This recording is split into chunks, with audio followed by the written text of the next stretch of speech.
The AFB has been extremely dependent on U.S. support for its development and weapons. While the bases were here, much could be expected, especially during the Cold War. But with the bases gone, there isn't very much. There was a rise in U.S. interest when the war on terror started, but there's still very much dependence by the AFB on the U.S. The U.S. presence in Camp Aguinaldo is well known, and also their presence in Mindanao and Sulu. AFB organization and doctrine are also heavily based on U.S. strengths. Weapons come from the U.S. That Hamilton-class cutter is not a Navy ship. It is a Coast Guard vessel. May be suited to our needs, coastal patrols, air and sea rescue, but it is, again, not a strategic weapon and not something to challenge China. The U.S. probably agreed to hand it over to us because it would not make China suspicious. Here, it seems that Pinoy will not be able to make much of a dent since the international conditions are extremely heavy. Even if we do get modern weapons, let's say even up to F-15s or F-16s or modern destroyers, another related problem arises, and that is maintenance. Existing aircraft and ships are difficult to maintain, and if the budget is not sufficient, these assets will deteriorate in record time. And look at any PAF or Philippine Air Force base today, shows how many carcasses there are, from fighter jet aircraft to transports that are unusable, good only for spare parts to keep other planes flying. Speaking of the AFP's budget, most of it, some 80% or so, goes to personnel and other administrative operations. There is little for actual military operations or weapons acquisitions. In fact, I was told even the payment of pensions comes from the Department of National Defense budget. So the government has to pay for all of this. What little is left is allotted for weapons and for operations. Throw into that, at least this has been exposed, large-scale corruption in the AFP. Then at least there is work going on. One wonders where the sense of pride and loyalty to country that used to be there has gone. There is a major difference in regular officers and men from the 1930s to the 1950s and later on. If the insurgencies were solved, the AFP can downsize and become a lean and mean fighting machine. But this will mean reducing employees, which can have a negative effect on morale and support for the president. Alternative sources of funds may be that. In the 1930s, Filipinos in the United States actually donated money for an airplane, which was christened Hawaii, because these were Hawaii Filipinos who donated money. Filipinos from Cebu donated money to buy another airplane, which was called Cebu. Can this be done again? In my own work with the AFP, I have noticed a great lack of historical awareness among many of the junior officers. There are changing traditions, but many of them seem to be rather superficial. There are terms which are adopted from the United States. There are marching techniques adopted from China. Sometimes it seems it is done because the chief of staff was impressed. And yet we have our own traditions, and we are not aware of most of them. There are lessons learned. There are annual reports submitted to the AFP headquarters. Does anybody read these reports?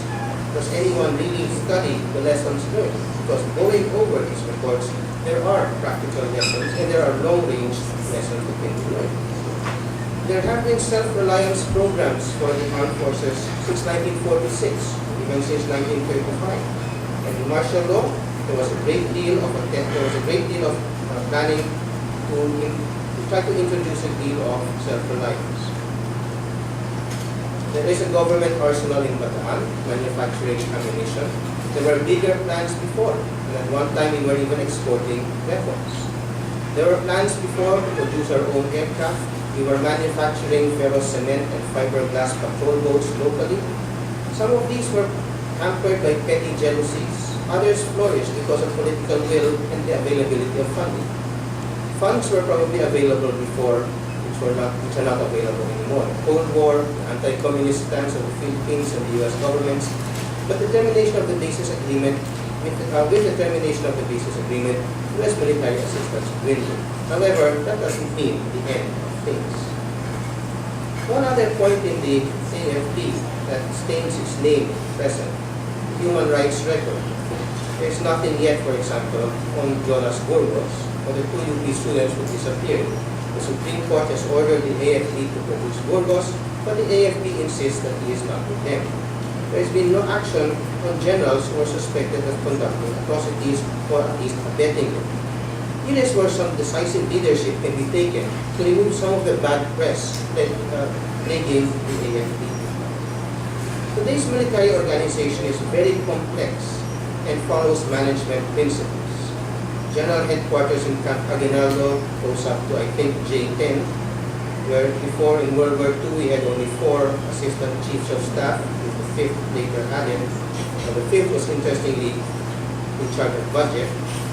The old system functioned well enough then. There were institutions which still exist today, the Judge Advocate General's Office, the Inspector General, and so on, which allow for internal checks and balances. The military has its own police, military police or the MP, but as the AFP grew, so did the bureaucracy. Comptroller G6 was created, which was a lot of corruption occurred.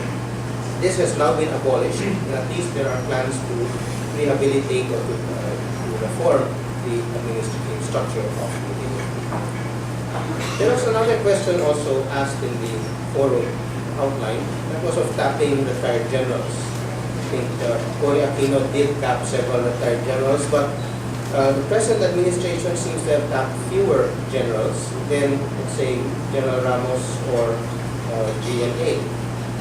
Pinoy has used relatively few as compared with his predecessors. One thing is that many of these retired generals are really well qualified for posts they were offered.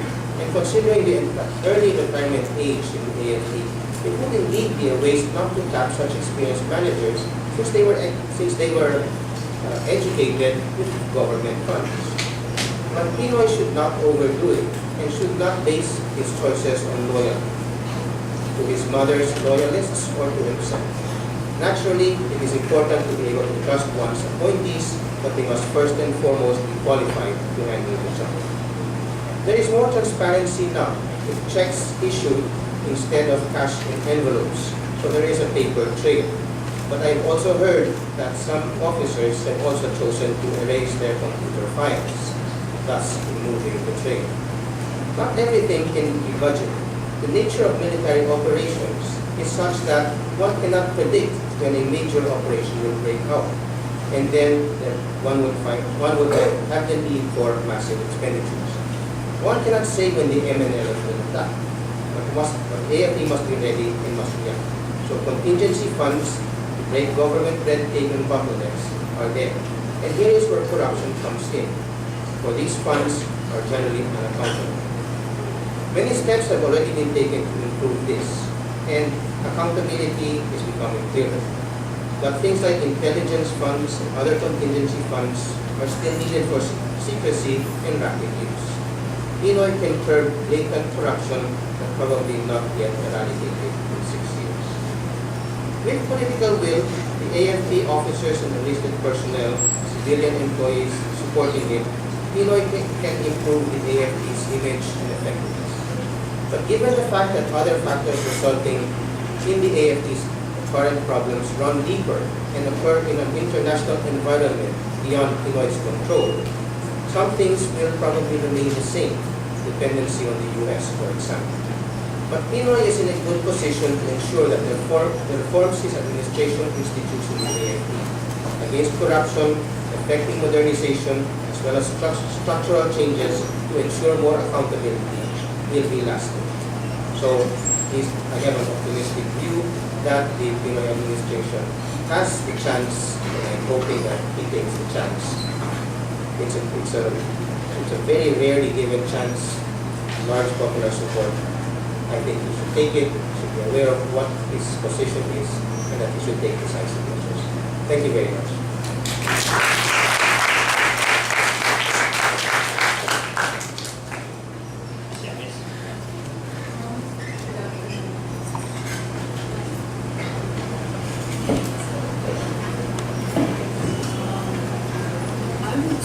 react, but I think both Danilo and Professor Jose have said quite a lot.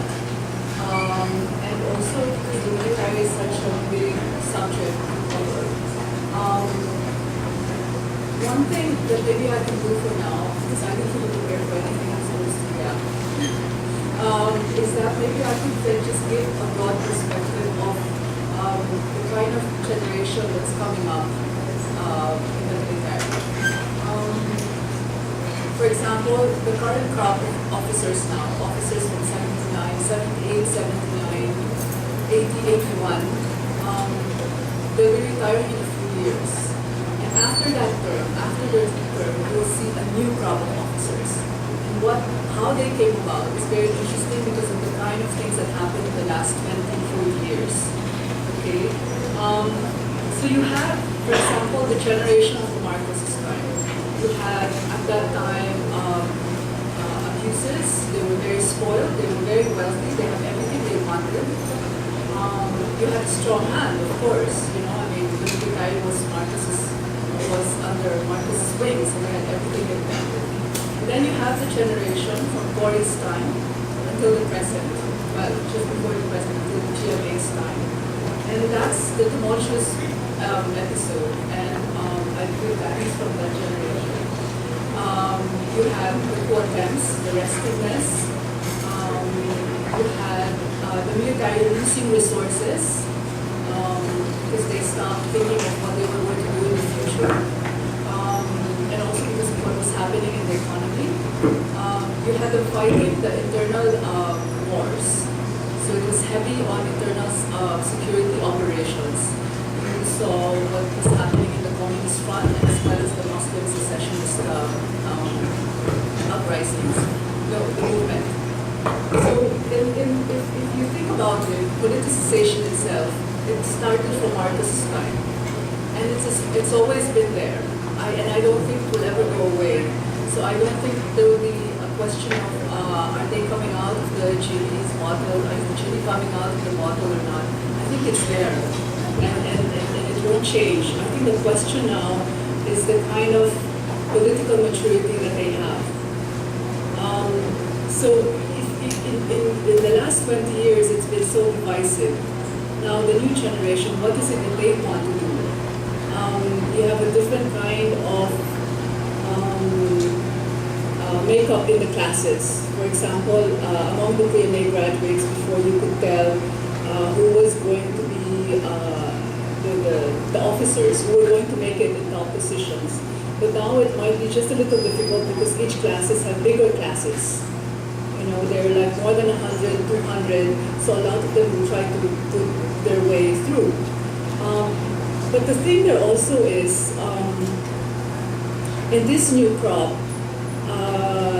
it's no longer thinking inward, where it's all about their needs, their wants, but now they have to look at it in another point of view, and you see that from what was happening, from what happened with the South China Sea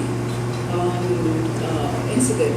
You know, all these years, they kind of ignored modernization, defense reforms, and the reason why they had to do defense reforms was because they found out that the military was quite corrupt. There were a lot of systemic flaws, and also because there was one other aspect.